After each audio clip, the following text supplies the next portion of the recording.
ఓం నమో నారాయణ. ఓం వేదపురుషాయ నమ. All praise, honor, and glory to the one God who is called by many names such as Narayana, Allah, and Christ Jesus. Narayana, అల్లా మరి క్రీస్తు వంటి అనేక పేరుతో పిలువడే ఆ ఏకైక దేవునికి సమస్త స్థుతి ఘనత మహిమ చెల్లునుగాక. గురు ప్రతిజ్ఞ.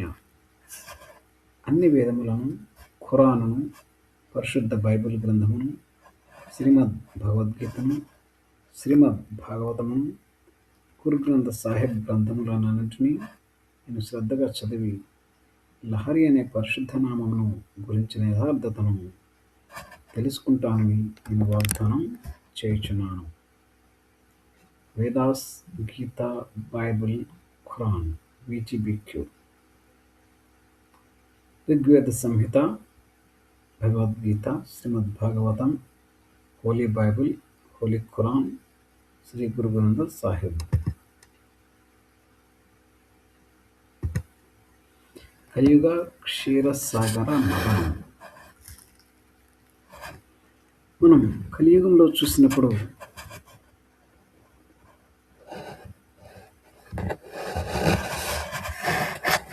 పురాణాల్లో చూసినప్పుడు క్షీరసాగర మదనాన్ని మనం చూస్తాం. అదే కలియుగంలో క్షీరసాగర మదనం మనం ఎలా చేయాలి అంటే, క్షీరసాగర మదనంలో ఒకవైపున సురులు, రెండవ వైపున అసురులు ఉండి దాన్ని చిలుకుతూ ఉంటారు పాలకడలిలో. అదేవిధంగా ఈ కలియుగములో ఉన్నటువంటి వేదములను, కలియుగం కంటే ముందు ఉన్న వేదములను మనము చిలికినడల మనకు కూడా అమృతము లభించును. అదే కలియుగ గ్రంథములైన బైబిల్, ఖురాన్, గురు గ్రంథ సాహిబ్, అలాగే ద్వాపరయుగపు గ్రంథములైన భగవద్గీత, త్రేతాయుగ గ్రంథమైన రామాయణం,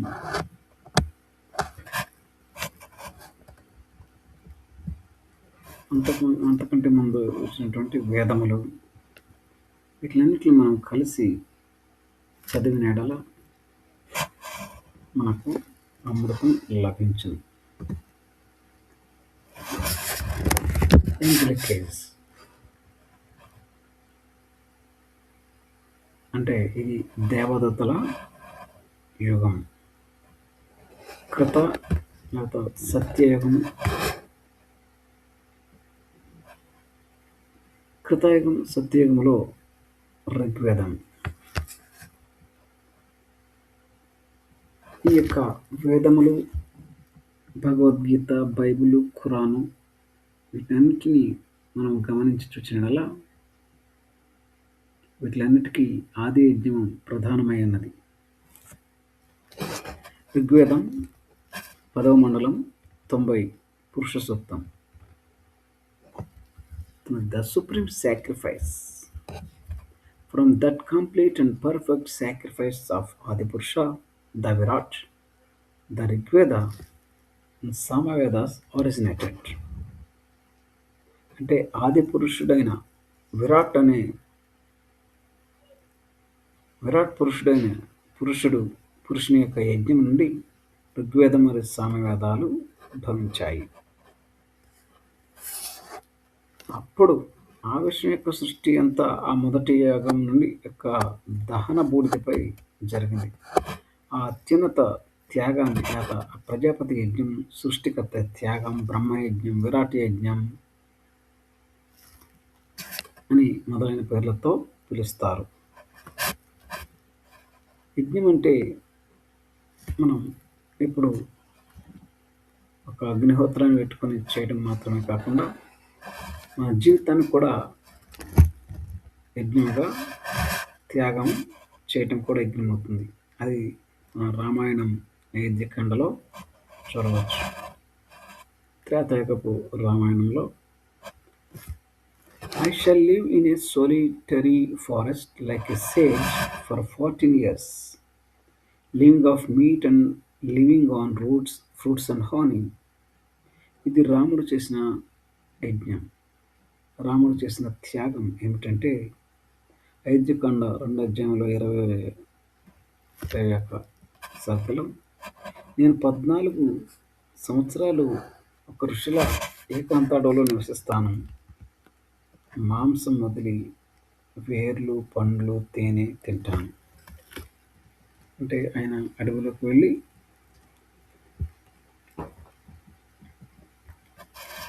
మనం తినే భోజనం కాకుండా వట్టి వేర్లు, పళ్ళు, తేనె మొదలగు వాటిని తిని ఉంటానని చెప్పడం జరిగింది. అలాగే ద్వాపర యుగంలో, ఇది ద్వాపర యుగం ఆదాము కంటే ముందుగా వచ్చినటువంటి యుగం.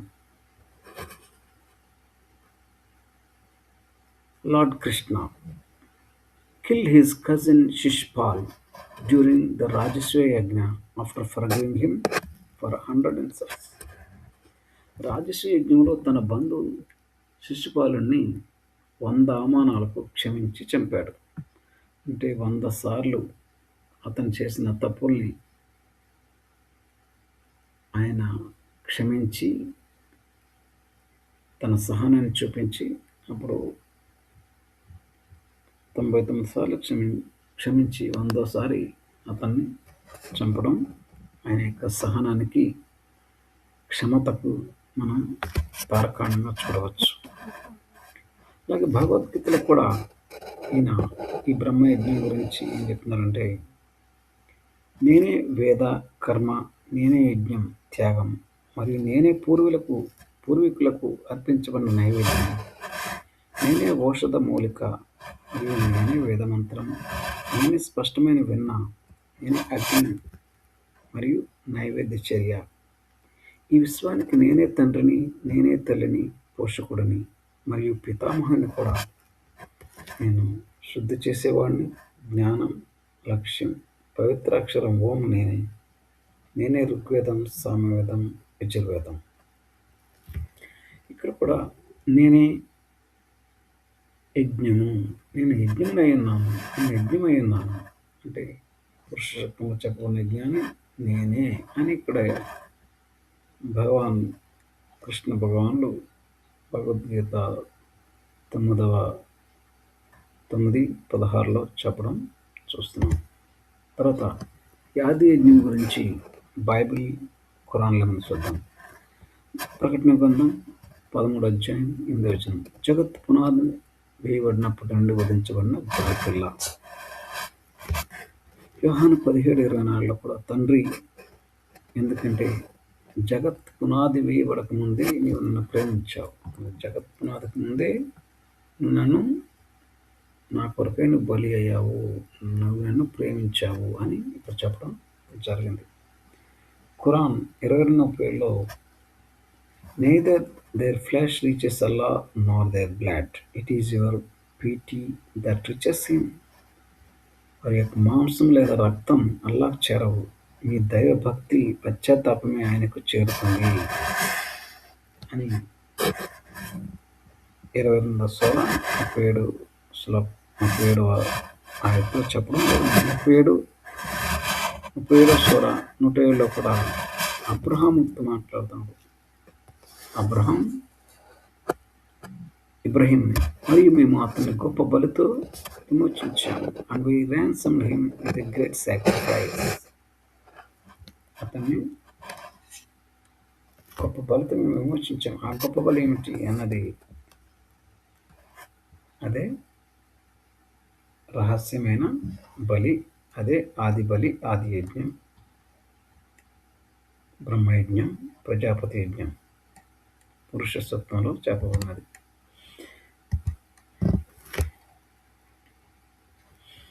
ఇక మనం ఋగ్వేదం చూద్దాం. ఋగ్వేదంలో మనం ఋగ్వేదం చూడాలంటే ఋగ్వేదంలో ఋగ్వేద గ్రంథాన్ని మనం చూడాలి. ఇది ఋగ్వేదం పార్ట్ 1 ఋగ్వేదం, ఋగ్వేద సంహిత పార్ట్ 2. ఋగ్వేదంలో 10 మండలాలు ఉన్నాయి. 10 మండలాలుగా విభజించడం జరిగింది. ఋగ్వేదం అనేక మంది ఋషుల చేత వ్రాయబడింది. చివరికి ద్వాపరంలోకి వచ్చేటప్పుడు కూడా వేదవ్యాస మహర్షి వీటిలన్నింటినీ కంపైల్ చేసి వాటిని ఒక గ్రంథంగా రూపొందించడం జరిగింది. సరే, సత్యయుగం, త్రేతాయుగం, యుగాల్లోనే ఇది రూపొందించబడింది. సత్యయుగంలోనే, ఎందుకంటే ద్వాపరయుగం కంటే ముందు, త్రేతాయుగం కంటే ముందు, కృతయుగంలో ఇది దాని యొక్క పరిస్థితిని బట్టి చూస్తే అక్కడ రాముడి గురించి కానీ కృష్ణుడి గురించి కానీ ఎక్కువ దాంట్లో లేకపోవటం వల్ల ఇది అంతకంటే రామాయణం కంటే ముందుగానే రచించబడిన గ్రంథంగా మనం గ్రహించాలి. ఇక మండలం 1, దీంట్లో చాలామంది ఋషులు ఉన్నారు. మధుచంద్ర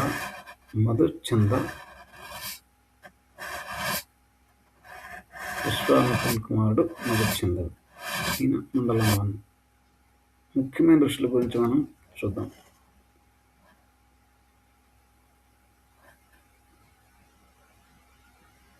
మండలం 2 కృత్సమద కుటుంబం. మండలం 3 విశ్వామిత్ర కుటుంబం. మండలం 4 వామదేవ కుటుంబం.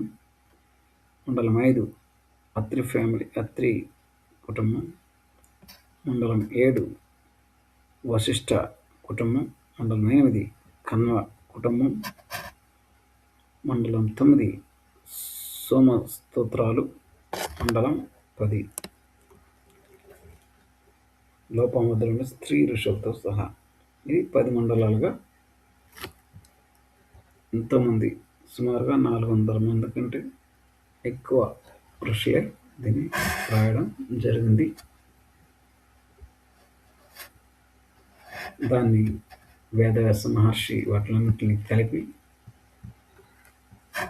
మనకి 4 గ్రంథాలుగా అందించారు.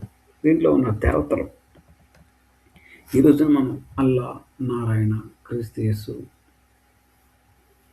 బుద్ధుడు, ఇలా అనేకమైన దేవతలు మనం చూస్తూ ఉంటే, ఆ రోజు ఆ యుగంలో దేవతలు కొంతమంది అగ్నిని, ఇంద్రుణ్ణి, సోముణ్ణి, వరుణ్ణి, ఇట్లాగా అనేక దేవతల్ని, విశ్వదేవతల్ని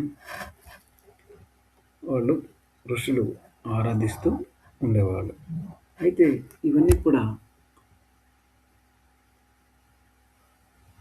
వేరు దేవతలని అనుకునేవాళ్ళు. అయితే భగవద్గీత, శ్రీకృష్ణ భగవానుడు అవతరించి భగవద్గీతలకు వచ్చినప్పుడు అవన్నీ కూడా అగ్ని నేనే, వరుణుని నేనే,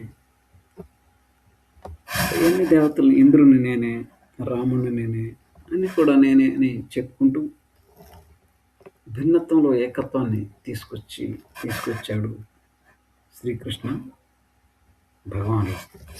అప్పటివరకు భిన్నత్వంలో భిన్నంగానే ఉండేవాళ్ళు, ఏకత్వం అనేది ఉండేది కాదు. ఆ భిన్నత్వంలో ఏకత్వాన్ని శ్రీకృష్ణ భగవానుడు భూమి మీదకి తీసుకురావడం జరిగింది ద్వాపరయుగ చివరి కాలంలో.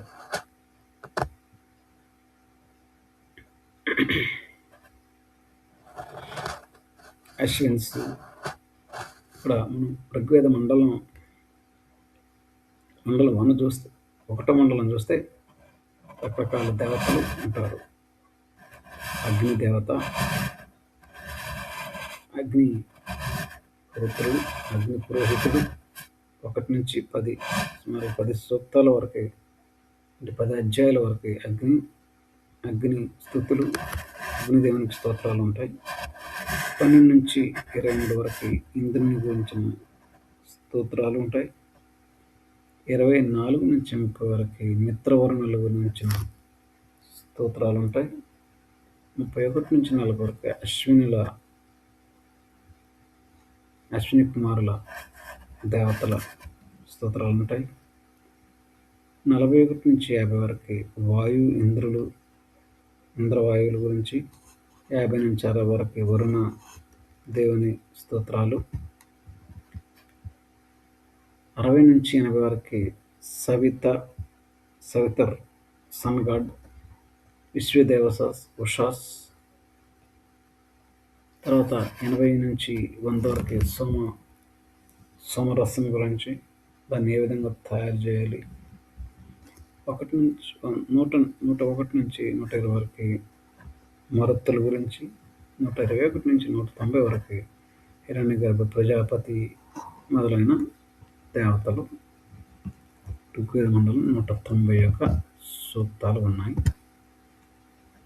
మనం ఋగ్వేద మండలం 1 సూక్తం 1 చూస్తే ఏమిటంటే, I praise Agni the household priest, the divine minister of sacrifice, the hotar who bestows treasures.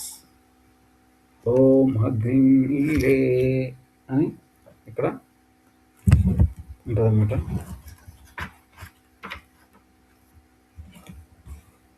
అగ్నిం ఈలే పురోహితం యజ్ఞస్య దేవం ఋత్విజం హోతారం ఆత్మధాతం. అంటే అగ్ని గృహ పూజారి, యజ్ఞానికి దైవిక మంత్రి, సంపదను ప్రసాదించే హోత్రుడు అయినటువంటి అగ్నిని నేను స్తుతించుతున్నాను. ఇప్పుడు మన భగవద్గీతలో చూసినప్పుడు 4వ అధ్యాయం 37 శ్లోకంలో ఎలాగైతే అగ్ని కట్టెలను బూడిదగా చేస్తుందో, అలాగే జ్ఞానాగ్ని సమస్త కర్మ ఫలాలను బూడిదగా చేస్తుంది. అలాగే 9వ అధ్యాయం భగవద్గీత 16 శ్లోకంలో నేనే యజ్ఞమును, నేనే హవిస్సును, నేనే నెయ్యి, నేనే అగ్ని, నేనే అర్పణము అని చెప్పడం చూస్తాం. 15వ అధ్యాయం 14వ శ్లోకంలో చూస్తే నేనే సమస్త జీవుల శరీరములలో జీర్ణాగ్ని, నేను 4 విధముల ఆహారం జీర్ణం చేస్తాను.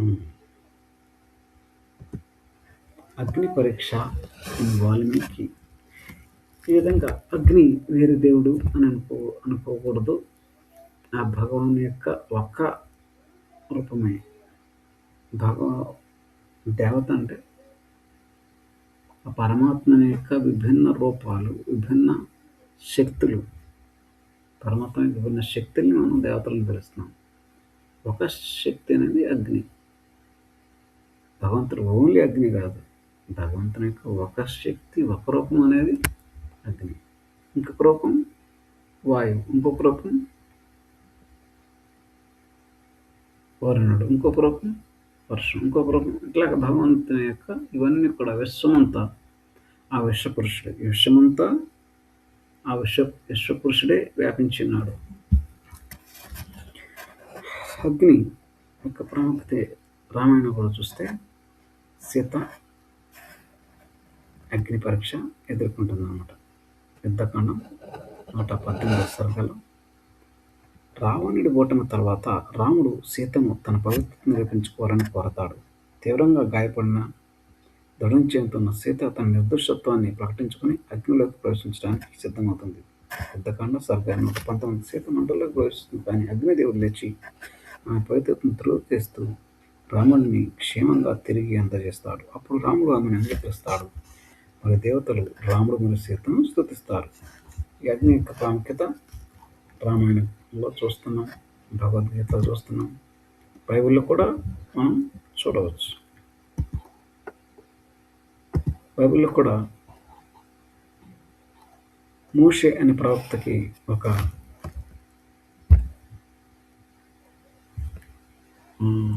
దహించే అగ్నిలాగా, మండుతున్న పొగలాగా కనిపించడం అక్కడ మనం చూడవచ్చు. అలాగే సొదొమ గొమొర్రా టైంలో కూడా ఆయన ఒక దహించే అగ్నిలాగా ఒక గ్రామాన్ని, సొదొమ గొమొర్రా అనే పట్టణాన్ని నశింపజేసినట్లుగా మనం అక్కడ చూడవచ్చు. ఇంకా బైబిల్‌లో ఇంకా చూడాలంటే ద్వితీయోపదేశకాండం 4:24 కూడా నేను మీ ప్రభువైన దేవుడు దహించే అగ్ని, రోషం గల దేవుడై ఉన్నాడు. యెహోవా దేవుడు, బైబిల్ దేవుడు కూడా నేనే అగ్నినై ఉన్నాను అని ఇక్కడ చెప్పుకుంటాం అందరూ. భగవద్గీతలో శ్రీకృష్ణ భగవానుడు ఐ యామ్ ద ఫైర్, నేనే యజ్ఞమును, నేనే అగ్నిని అని చెప్పడం చూస్తే, ఇక్కడ బైబిల్‌లో కూడా నీ ప్రభువైన దేవుడు దహించే అగ్నిగా ఉన్నాడని చెప్పడం మనం గమనించాలి. యెషయా 66:15 పోలిస్తే, ఇదిగో ఆయన ప్రభువైన దేవుడు అగ్నితో వచ్చును, ఆయన రథములు గాలిబాన వలె ఉన్నను, ఆయన గద్దింపు అగ్ని జ్వాలతో ప్రత్యక్షమవును. ఇట్లా ప్రతి చోట కూడా అగ్ని అనేది, అగ్ని రూపం మనం చూడవచ్చు. ఖురాన్‌లో కూడా చూస్తే Surah al Qasas, Moses sees a fire on Mount Tur and Allah speaks to him from it. మోషే తూర్ పర్వతం మీద అగ్నిని చూశాడు. తూర్ పర్వతం అంటే ఆ పర్వతం పేరు తూర్ అన్నమాట. ఆ పర్వతం మీద అగ్నిని చూస్తాడు. మరి అల్లా దాని నుండి ఎంతో మాట్లాడుతున్నాడు. సూరా అల్ అంబియాలో కూడా అగ్ని అబ్రహాముకు చల్లదనం భద్రతగా ఉండు. ఇబ్రహీంని వాళ్ళు ఒక అగ్నిలో వేసినప్పుడు వాళ్ళు కాలిపోకుండా దాన్ని సురక్షితంగా అల్లా దేవుడు ఇబ్రహీం ప్రవక్తని కాపాడినట్లుగా సూరా అల్ అంబియాలో మనం చూడవచ్చు. అలాగే దానియేలు గ్రంథంలో కూడా అగ్ని యొక్క పరీక్ష, దానియేలు అనే ప్రవక్త అగ్ని పరీక్షను ఎదుర్కొని అతను కూడా అక్కడ అగ్ని మంటల్లో కాలిపోకుండా ఉండటం చూసాం. రామాయణంలో కూడా అగ్ని పరీక్ష సీతాదేవిని. ఇంతవరకు మనం ఋగ్వేద మండలంలో అగ్ని సూక్తానికి ఇంట్రడక్షన్ చూసాం. ఇప్పుడు ఋగ్వేద మండలం 1 అగ్ని సూక్తం, మొదటి సూక్తం మనం చూద్దాం. I praise Agni, the chosen priest, God, minister of sacrifice, the author, bestower of wealth. అగ్నిని స్తుతించుచున్నాను, యజ్ఞానికి పురోహితుడైన దేవుడు, హోత్రుడు, సంపదను ప్రసాదించువాడు. 2వ రుక్కు. ఇక్కడ ఋగ్వేదంలో ఒక్కొక్క శ్లోకాన్ని రుక్కులని పిలుస్తారు. Worthy is Agni to be prized by ancient seers and present men. He shall bring the gods here. అగ్ని ప్రాచీన ఋషులు మరియు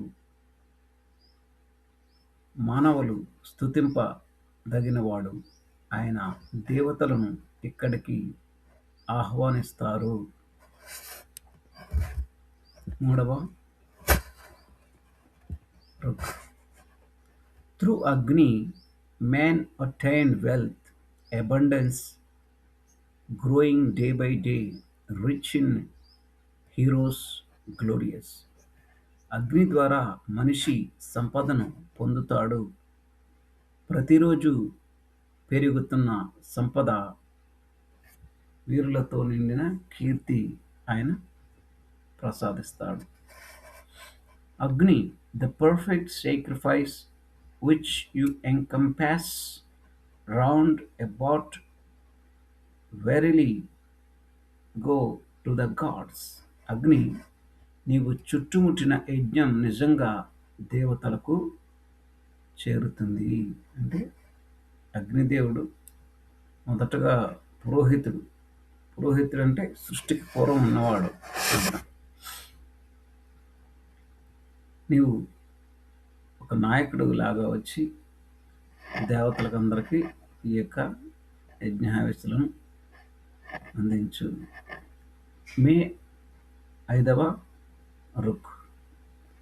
May Agni, wise, praised, truthful, most renowned, bring the gods to the sacrifice.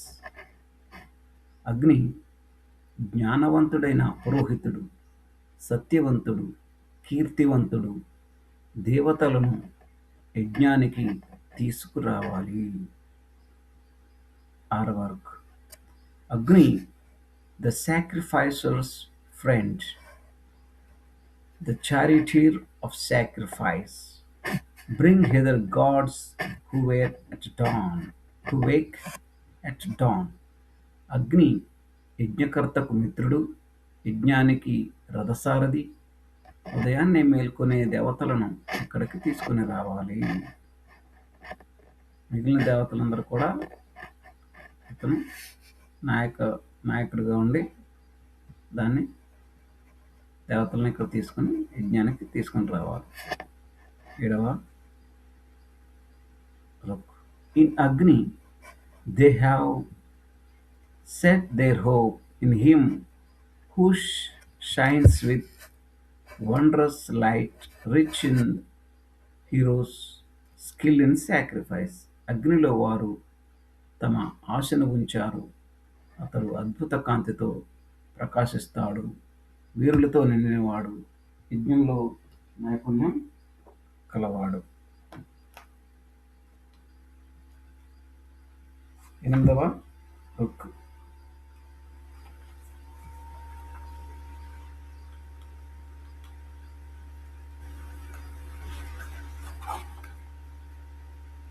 అగ్ని ప్రకాశవంతుడు, యజ్ఞములకు రక్షకుడు, అగ్ని ఫలప్రదాత, అగ్ని గృహములందు నిత్య నివాసి, అట్టి అగ్నికి నమస్కరిద్దాం.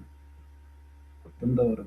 తండ్రి తన సంతానములకు సకల శుభములు కలిగించును, అగ్ని నీవు మాకు తండ్రి వలె సమస్తము సమకూర్చును. ఓం నమో నారాయణ.